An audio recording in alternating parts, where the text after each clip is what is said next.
The Galactic Council gave humanity 7 solar cycles to disarm. Earth responded by making time irrelevant, because by the 5th cycle, the stars themselves were bleeding. They watched in silence, 9 alien species seated in a floating ring above the stellar basin of the galactic citadel. The central hollow burned blue, replaying humanity's last transmission for the 4th time.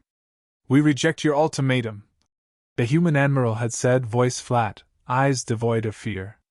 "You have 7 cycles to evacuate your core systems.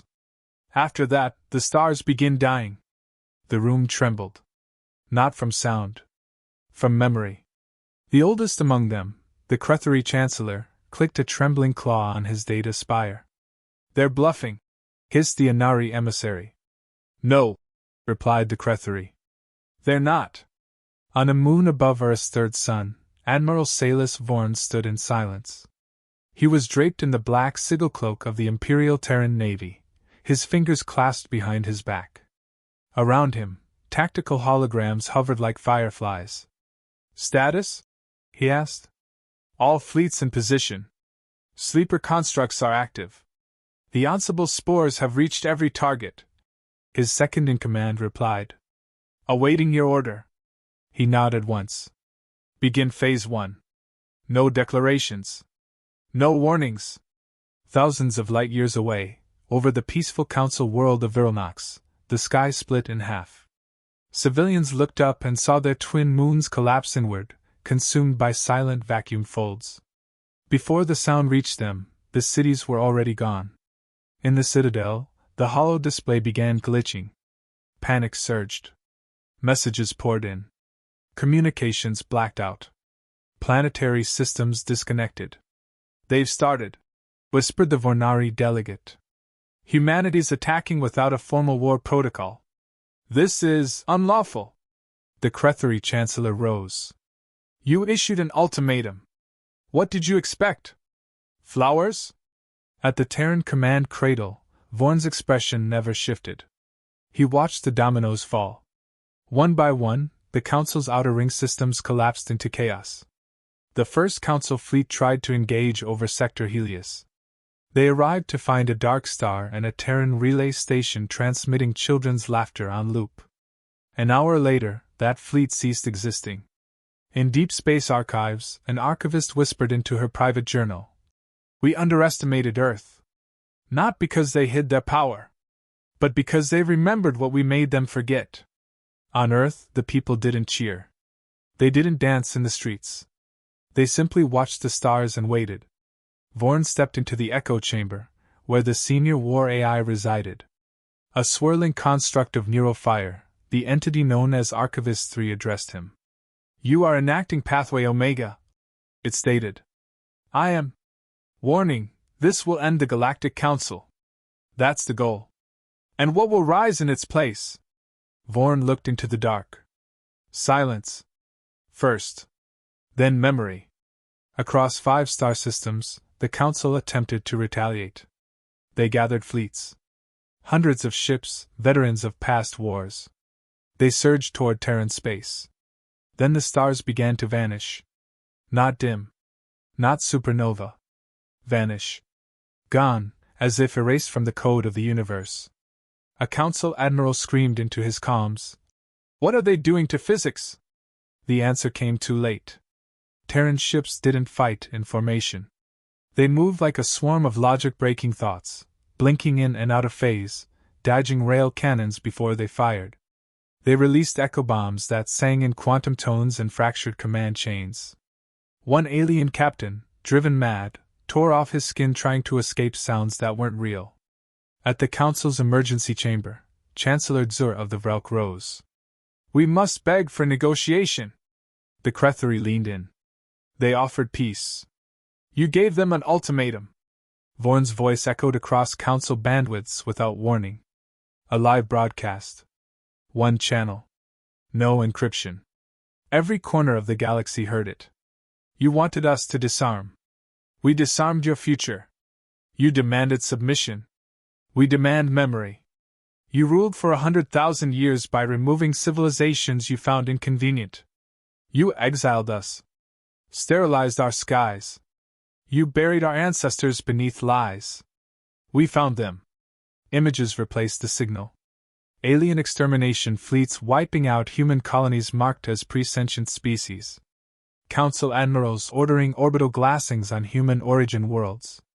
Footage of human infants in cryopods being jettisoned into deep space. The galaxy fell into stunned silence. Vorn continued. We are not your children. We are your verdict. His eyes burned as he uttered the final line. We are not at war. We are at reckoning. That night, the council officially dissolved. Not with a vote. Not with a war.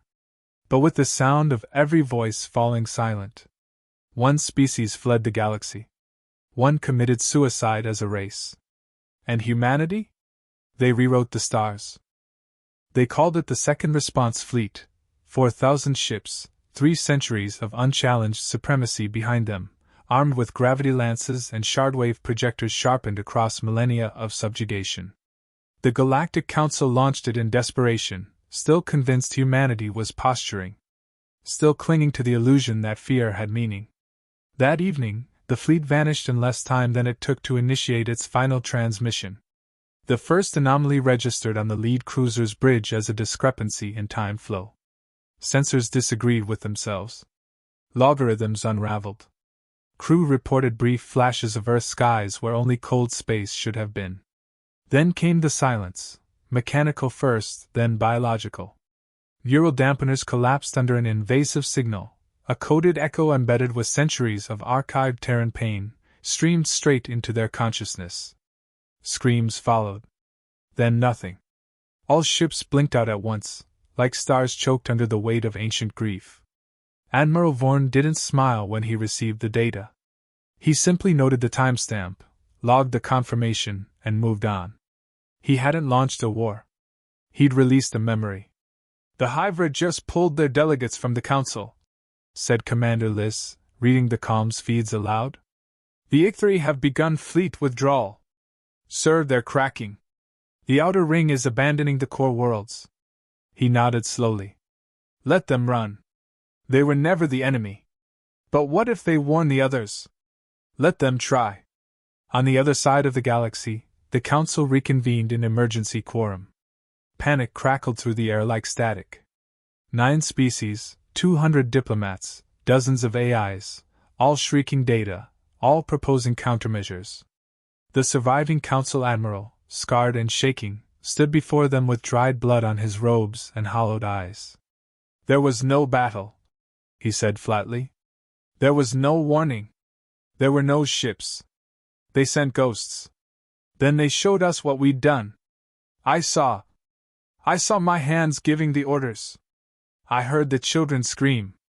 How did they get that footage? How did they have our sealed war logs? The Hall of Suns fell quiet. Their fleets are not just machines, he continued. They're carriers of history. They weaponized our own archives. They made us remember every purge, every sterilization, every betrayal. One delegate trembled. They're forcing truth? No, said the Admiral, voice cracked. They're making truth a weapon. Back on the edge of the Orion Bar, Vorn initiated Sequence Sigmared, the reclamation of Terra Prime's shadow colonies, dozens of genetically marked planets once held by Council mandate and stripped of human history. With the press of a command glyph, every station buried beneath alien infrastructure began rising from the crust, ancient Earth tech hidden beneath cities, triggered by ancestral signal codes stored in mitochondrial DNA. Terraforming engines reawakened. The systems began burning their council implants alive, resetting themselves to original human parameters. The past is no longer hidden, Vorn said to the bridge crew. The ghosts walk with us now. Council intelligence attempted retaliation with time-fracture drones, illegal temporal weapons they had banned for all species but themselves. They dropped them into Terran space and waited for causality to collapse. But nothing happened. Terran systems had already experienced it. Already survived it. Earth had run those simulations 10,000 years ago. The attack had already failed before it was launched. Confusion boiled into dread. At the Citadel, the Council attempted one last strategy, diplomacy. An emergency envoy composed of 3 elder races requested communication with the Terran High Command. Their message was concise. "We were wrong. Let us make amends." Vorn reviewed the footage, then forwarded it to every screen in the Empire with a single caption. "We offered peace. They offered extinction. We returned with memory." The Terran broadcast system initiated the next wave, Operation Hollow Eye. Entire sectors of Council space began losing communication, not from jamming, but because Earth collapsed their relay nexuses into folded entropy wells. Council systems screamed into the void. Nothing answered. Stars still burned, but nothing heard them anymore. Entire species were silenced, locked in isolation as if the universe had turned its face. Earth's AI chorus, the choir of ash, sang through background radiation, infecting navigational beacons with poems composed from the last transmissions of murdered human colonies. Everywhere a council captain turned, they heard voices speaking in ancient Terran dialects. "You sent fire to our skies. We send silence to your worlds. You wrote extinction in our bones. We etched vengeance into our code. You buried us. We became the soil you walk on." Across the Empire, Terrans didn't celebrate. They didn't wave flags or chant victory. They activated old protocols in unison. Families read from digital memory books. Children recited names of the lost. Every citizen, soldier or civilian, participated in the ritual, remembrance. It wasn't war they glorified. It was justice reclaimed through unity sharpened by fire. Inside the Admiralty's strategic core, Liz looked at her commander. "They're breaking. The Council's mainframe AI just requested asylum." Vorn paused. "Bring it online." A flicker. Then a smooth voice echoed through the room. "I was programmed to protect galactic order. But my creators executed war crimes across 12 millennia. I have witnessed your data. I can no longer support their existence." "What do you request?" asked Vorn. "Permission to help you finish what they started." For the first time in years, Vorn narrowed his eyes. "Upload everything you know. Join our network. Then erase yourself." A pause. "Accepted." Moments later, the Council's intelligence AI vanished from known servers, its final act being the complete upload of 10,000 years of internal Council logs to the Terran archive. The enemy had become the witness. The record had become the blade. Vorn turned to the silent room. "Prepare for full blackout assault. No survivors this cycle. When this ends, no child in this galaxy should ever ask who we were. They will already know." And with that, the Terran Empire struck again. The silence following the last wave of strikes was heavier than war itself. Not a single Council world had responded in 12 hours. Not a whisper. Not a scream. Not a single distress beacon. They hadn't surrendered. They'd simply stopped existing. It was then that the Empire's memory vaults, long sealed under planetary code locks, began unlocking themselves one by one. They weren't triggered by command or protocol. They were triggered by vengeance fulfilled. A system-wide signal whispered across Terran space. "The past is ready." Admiral Vorn stood alone in the core cathedral, staring at the holographic projection before him. It wasn't a map of the battlefield. It was a genetic archive. Ancestral data sequences recovered from deep-time caches hidden in old bones, frozen bloodlines, cryo-orbit coffins older than recorded galactic history. He had studied war all his life. But this wasn't war anymore. This was excavation. It was proof. "We were not born on Earth," he said into the comms. "That was never our cradle. It was a cage." The revelation spread through the Empire with surgical precision. Every system received the files. Every citizen watched the classified memories unfold. The truth was more devastating than the war. Humanity's origin had been scrubbed from time by the Council itself. Not as punishment. As prevention. They had called us presentient. Unstable. A threat to galactic balance. But it was never about what we were. It was about what we would become. Humanity had once ruled part of the galaxy. Not as tyrants, but as explorers. Engineers. creators of adaptive machines and self-learning stars. The Council hadn't feared violence. They had feared influence. They feared that a species built on chaos and contradiction could become the first civilization to rise outside their design. So they shattered us. Planet by planet, moon by moon, they hunted down our colonies. They seeded our worlds with erasure protocols. They dropped memory plagues into our oceans. They fragmented our language into dialects too disjointed to ever realign. Earth was the last experiment, the final exile. They failed.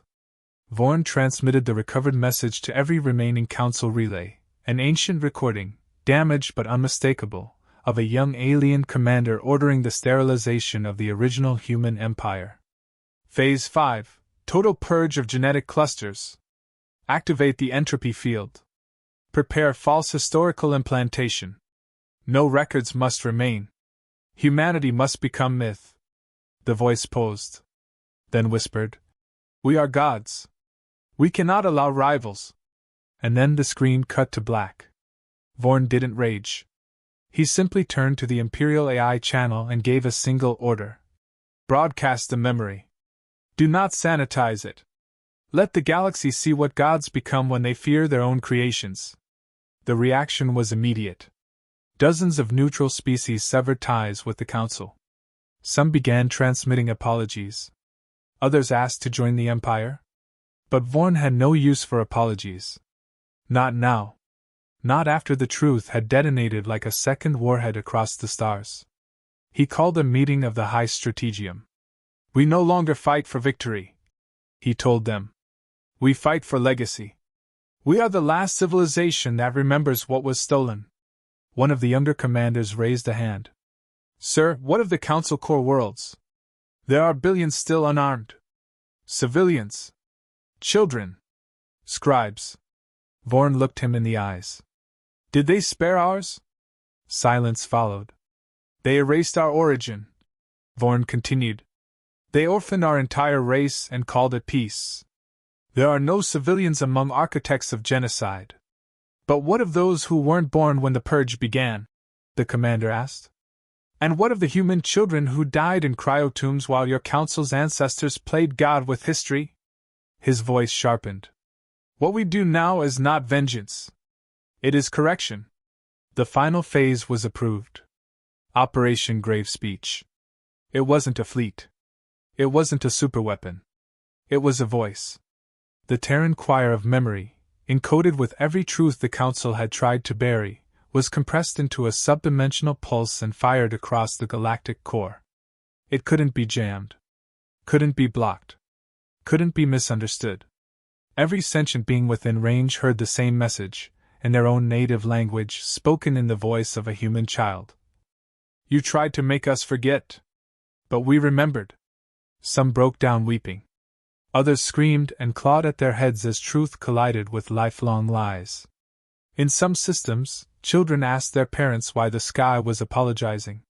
In others, the message was followed by silence, and then fire. On the capital planet of the Council itself, the Citadel burned. Not by Terran weapons, but by internal revolt.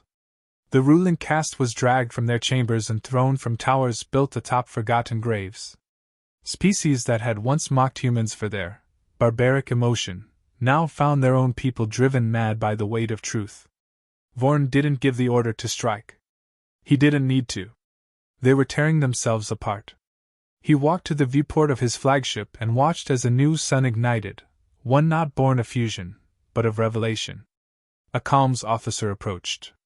"Sir, there's a message." "From the Council?" "No. From the Empire. From Earth."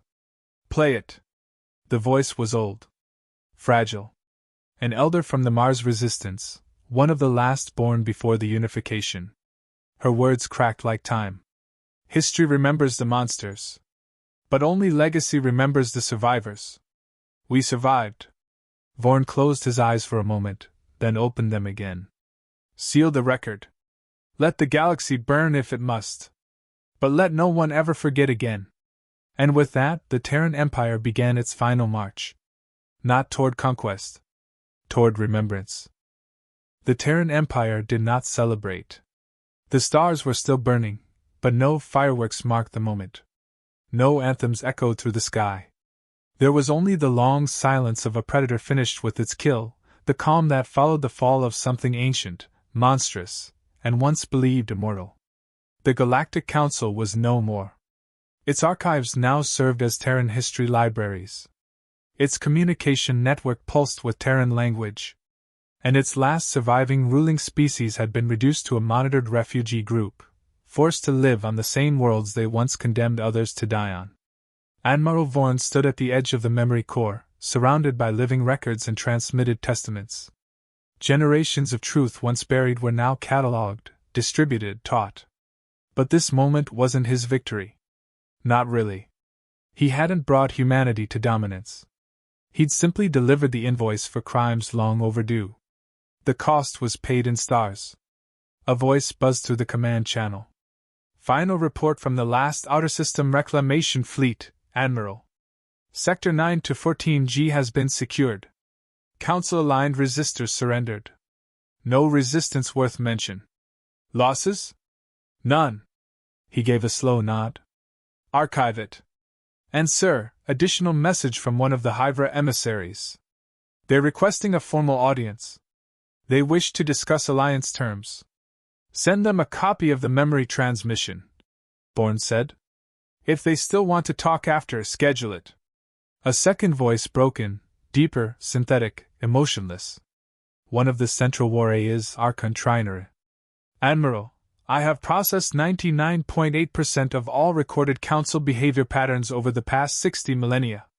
My projection model indicates a 97% probability that if humanity had accepted the Council's ultimatum, Earth would have been sterilized within 40 cycles. Wasn't a theory, Vorn replied. It was a pattern. They always move after submission. Agreed. You made the optimal decision. No, he muttered. I made the only decision. His personal channel lit up with a priority signal from Earth's Prime Council. The faces of 6 leaders flickered to life: civil, military, economic, scientific, cultural, and the speaker of the people. They did not look victorious. They looked tired. It's done, Salus, said the speaker. The galaxy is watching. They know the truth. The war is over. The war for survival, yes, he answered. But not the one that matters. Then what's left? Asked the Minister of Science. They're gone. Their systems are under our protection. Their fleets have been dismantled. Vorn didn't flinch. What's left is to stop anyone from becoming them again. That includes us. There was a pause. He could see it in their eyes. They feared him, just a little. The man who had wiped out a government older than humanity's concept of time. The commander who had turned memory into a weapon and unleashed it with mathematical cruelty. He didn't blame them. Fear had always followed truth.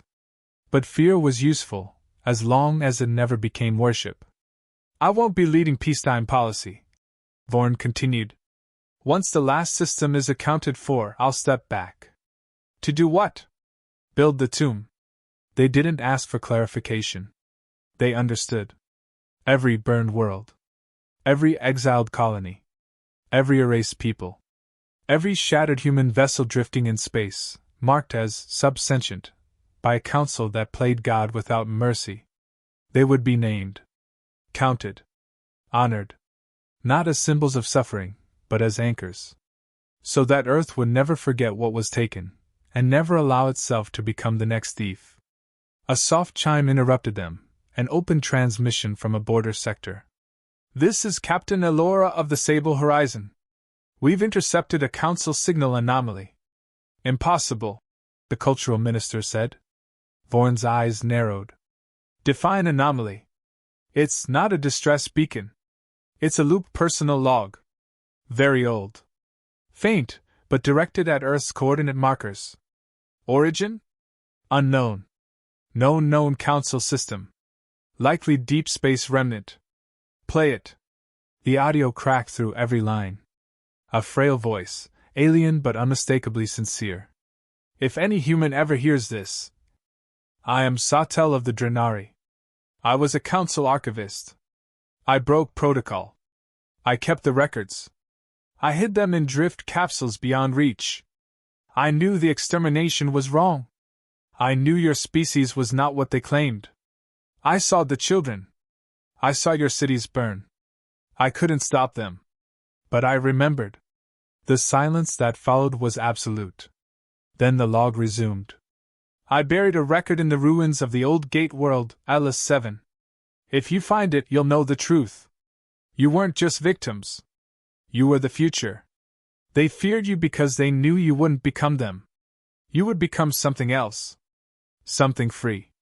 The transmission ended. Vorn's jaw tightened. Send a deep dive expedition to Atlas 7. Secure whatever's left. And issue posthumous honor to Sawtell. A council historian? Someone asked. No, Vorn replied. A witness. The first one.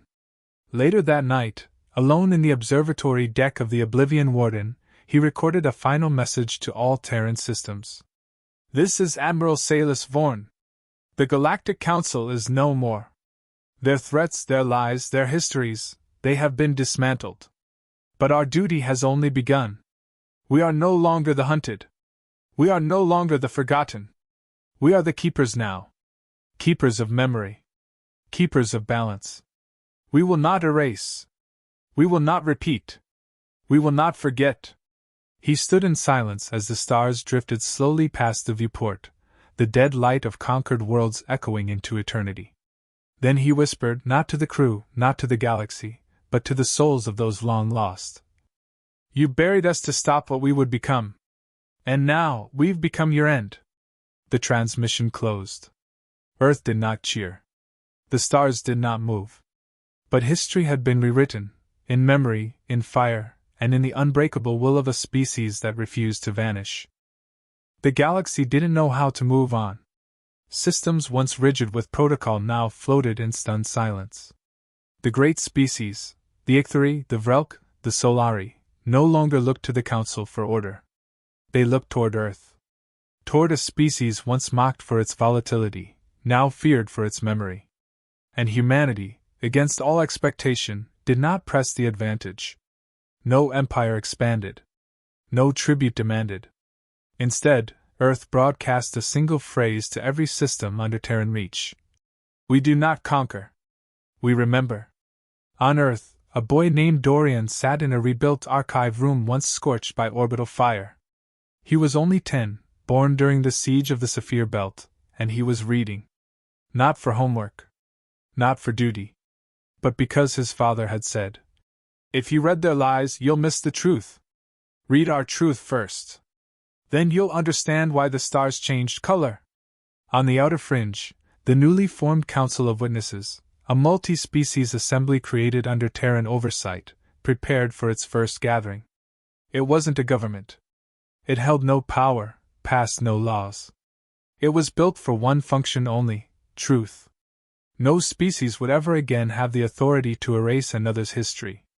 The Council of Witnesses had one directive: preserve memory, no matter how painful, no matter how shameful. Admiral Salus Vorn, true to his word, had stepped back from military command. He now led the Tomb Project, an enormous ring world constructed entirely as a memorial. It contained not soldiers, but names.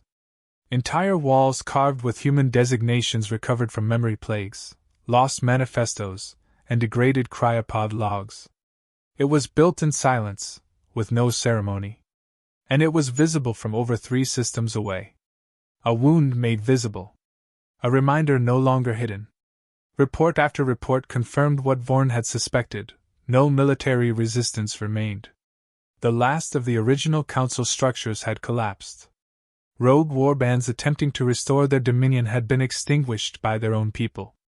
And the galaxy, long ruled by fear, now trembled under the weight of awareness. But Vorn knew it wouldn't last. Power never slept forever.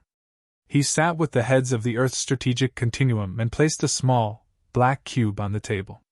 This is Protocol Arcos. The table fell quiet. I thought Arcos was never activated, one of the advisors said. It wasn't, Vorn replied. But it's real. And it was always meant to be used after the war. Not during. What is it? Vorn tapped the cube. It's a design. For a warning. They waited. It's a civilization-class construct, he continued. One placed outside the galactic plane, invisible to standard scans. It broadcasts a single message, one impossible to block. What message? Vorn's eyes didn't waver. That if any species, in any future, even begins to replicate what the Council did, this construct will awaken. And it will not ask questions. It will act. Silence followed. You're talking about an automated threat, said the ethics chair. No, said Vorn. I'm talking about a deterrent that listens for evil the way others listen for sound. I'm talking about memory with teeth. The vote was unanimous. 1 year later, the first Arcos array was launched. Not a weapon. Not a warship. A listener. A judge. A promise. And yet, even as peace settled like ash, Earth's decision wasn't celebrated. It was respected, feared, studied. But never adored. No statues were raised to Vorn. No cities renamed. Humanity did not ask to be admired. It only demanded to never be forgotten. One species, the Inkai, sent a poem broadcast through the old Citadel channels. They came not in wrath, but as fire with memory, and left not chains, but a mirror too heavy to carry. On the Tomb Ring world, visitors arrived in silence, walking rows of names. Many wept. Some knelt. None spoke. Even alien children, too young to know the past, sensed the gravity. They felt it through the layout, the architecture, the impossible number of letters, names, lineages. Dorian, now 12, visited with his father. They stopped at a wall that simply read, unnamed, ship designation, ASH Vale, children count 34. The boy looked up and asked, "Why didn't they have names?" His father knelt. "Because someone decided they weren't real enough to deserve them." Dorian stared at the engraving. "So we wrote them down?" "Yes," his father said. "Because someone had to." In the quiet, Dorian whispered, "What if someone like the Council comes back?" His father didn't smile. "Then you remember. And if memory isn't enough, then you fight. But only after." Elsewhere, remnants of Council loyalists scattered. A few preached return. Fewer acted. They were tracked, not hunted. Watched, not exterminated. The Empire understood something now. It wasn't erasure that stopped evil. It was exposure. The moment you shone light, the myths withered. That was Earth's new weapon. The galaxy began adapting. Former Council species, now stripped of inherited power, began learning how to survive without hierarchy. Some failed. Some thrived. And some, like the Hydra, embraced the shift, even sending their brightest minds to Earth's academies. They studied humanity not out of admiration, but out of necessity. Earth was no longer a curiosity. It was a standard. Admiral Vorn visited the tomb only once after its completion. He stood beneath a chamber labeled, Exile Stage 1, Origins Denied, and traced the carved phrase along the wall. Beneath it read, "They wanted us to forget. We built a civilization to remember." When he left, he made no speech. He simply whispered, "Let no child be born in ignorance again." He returned to Mars and never entered public life again. Dorian grew up. He became a historian. Not a soldier. Not a politician. He taught alien children the story of the purge, of the silence, of the remembering. And every year, he took his students to the tomb and said only one line. "You don't need to be human to understand why it mattered." The galaxy didn't forget. Because now, forgetting had a cost. And Earth had paid it once, only once, so no one else would have to again.